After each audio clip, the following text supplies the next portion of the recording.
Your question in the group was, am I going about this wrong? Asking the boyfriend question too soon. No, you're not asking the boyfriend question soon enough. Remember that women are socialized to be friendly and to make friends. You can talk to a woman for 45 straight minutes. You could be flirting with her heavily. And then at the end, you can say, oh, so let me get your number so I can take you on a date. And she goes, oh, I don't think my husband would like that. And then you're like, why the hell did you just... But that's how they're socialized. So if you don't want to waste your time, and remember, time is our non-renewable resource, you can even approach the same woman multiple times and get different answers on different days, right? So the one thing we cannot get back is our time. And if you're going to get to the end of even a 3-minute conversation just to be let down because you didn't get the information that you should have had earlier, then you see the efficiency in doing it this way. Guys, you have to take this and you got to put it through the lens of a non-romantic relationship.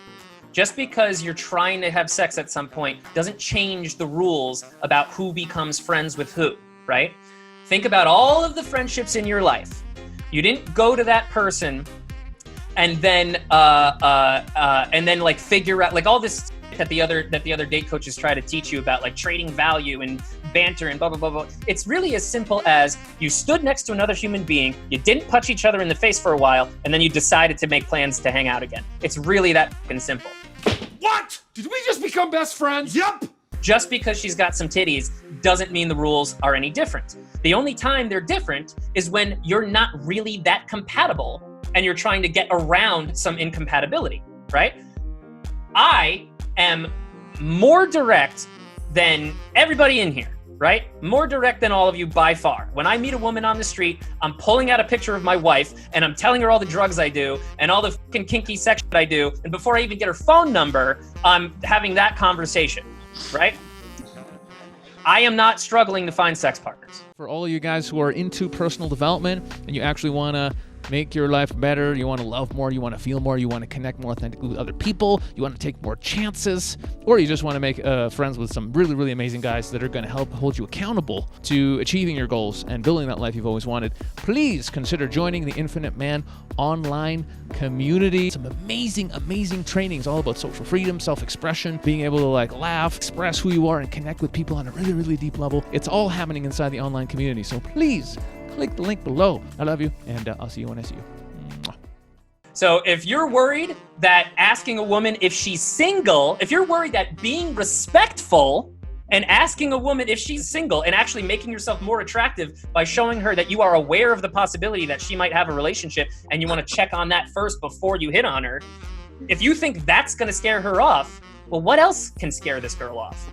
When you come up to the person and you say, this is why I'm here, now the person has all the information they need to accurately decide if they want to continue talking to you.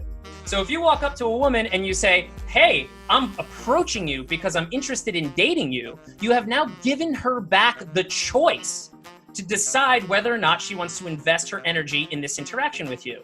So they'll appreciate the fact that you didn't beat around the bush, they'll respect your balls, they'll respect your directness, and they'll either, and then they'll reveal how interested and how socialized they are.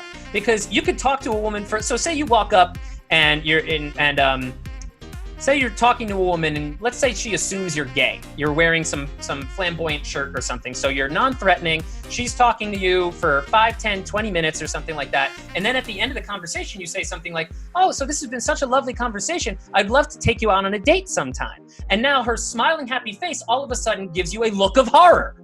Because now she finally realizes like, oh my God, this guy's been flirting with me the last 20 minutes. I didn't intend for that, right? So you don't get the real person. You don't even interact with the real person until you are real with them.